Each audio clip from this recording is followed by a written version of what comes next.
Hey guys, it's Kate, and I hope you're having a wonderful day.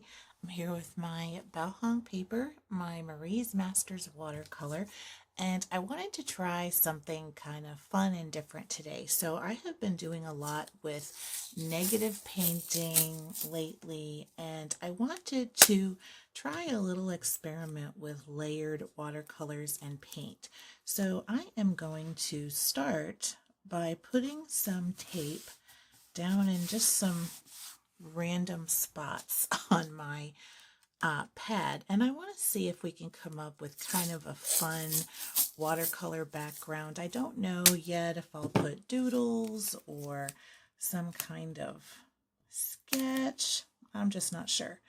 But for right now, I'm going to start by adding tape, and then we're going to add some watercolor and see what we get, and we will keep on going.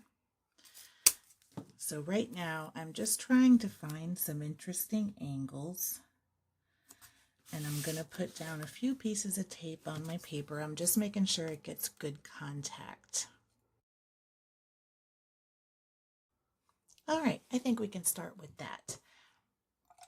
So I'm going to try to use colors that go well together, and I think I'm going to use a combination of some different yellows and blues. So in my palette, I've got sky blue, phthalo blue, peacock blue, indigo, Prussian blue, and ultramarine, and I've got lemon yellow and yellow ochre as well. So I'm going to kind of play with those and see what we end up with. So I think I might start with the sky blue, and I want to keep it kind of light because I am going to be layering it, so I don't want it to be too dark. So I'm going to add quite a bit of water to my pan and start with this sky blue. And I'm just going to add it right down onto my paper and just kind of spread it out. I'm going to make a bit of a sort of blendy galaxy type painting. So I'm going to start with this, getting plenty of water and mixing that color. And I might just start with the blues on this. So next, I think I'll go into some of the Prussian blue, and I'll just mix it into what I've got.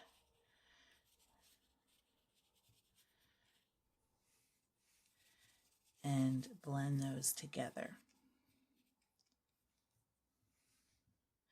You know what? Why don't I go ahead and do some yellow?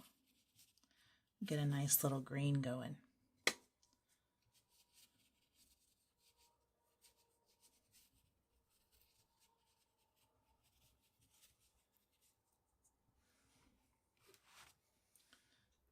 I'm dipping into the yellow ochre, just so you know.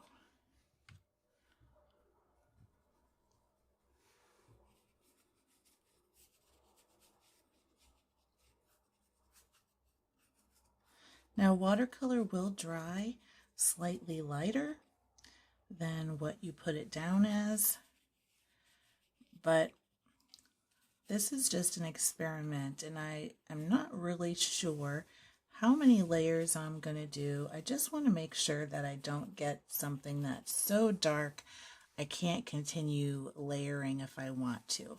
So I'm just going to make sure that what I'm putting down is going to work.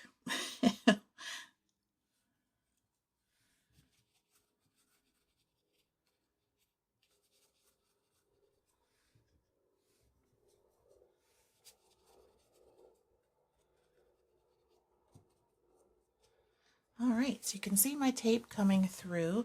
I've got my first layer down. I'm just going to make sure I get my edges here because I missed a couple spots. Hopefully I don't get much cauliflowering there. Maybe I should have just left them alone. Anyway, I am going to let this dry completely, and I'll be right back.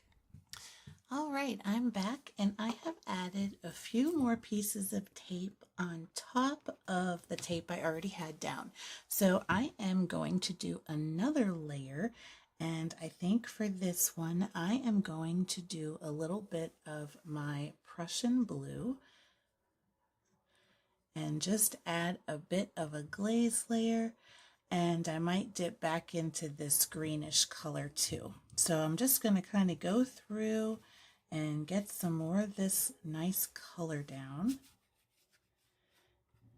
and just make sure I've got good coverage.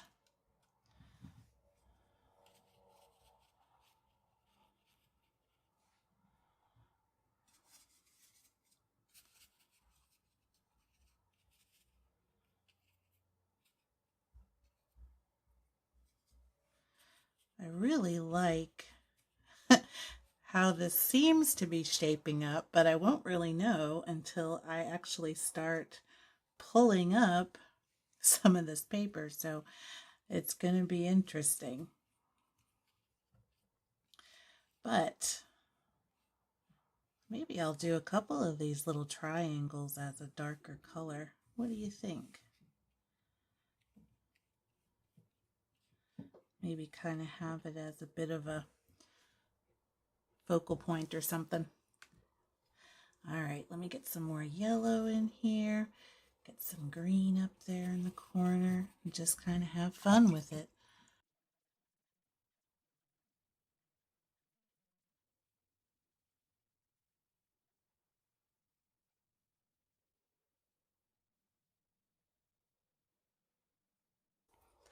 All right, I'm back and I have a couple of more pieces of tape laid out, and I'm actually going to go into my cadmium red and I'm going to put it on full strength in a couple little stripes where I put my tape. So I'm going to add that, and I'm going to dip straight into my pan so I can get a nice thick bright coating of paint instead of it being watered down. So I just have a few little spots here, and I'm going to make it sort of, well, opaque as far as watercolor goes.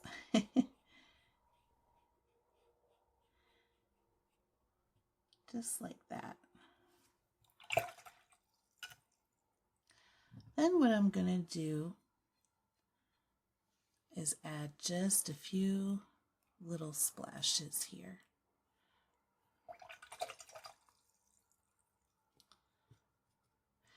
Now, last but not least, I want to add some darkness, and so I'm going to dip into my indigo and get a little bit on my mixing well.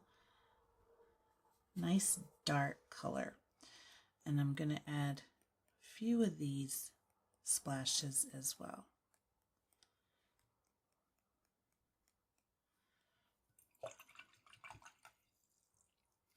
And I'm not going all over my paper, just in a few spots. So I kind of have it coming down this way a bit. So I am going to let this finish drying and then we will take off the tape. All right, I'm back and let's see what we have under our tape. There's a few pieces here, so. And I might have, yeah, I got a little bit of bleed, but that's actually kind of cool. I like that. All right. Let me get the right tape coming off. So it looks like with this particular tape on the straight paper, it does not bleed, but tape over tape does bleed. But I think that is a really neat effect. I'm not mad at it.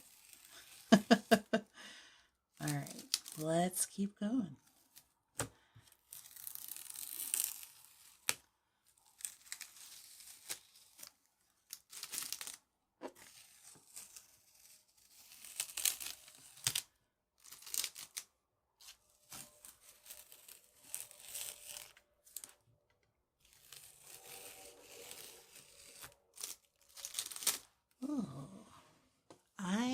really like this.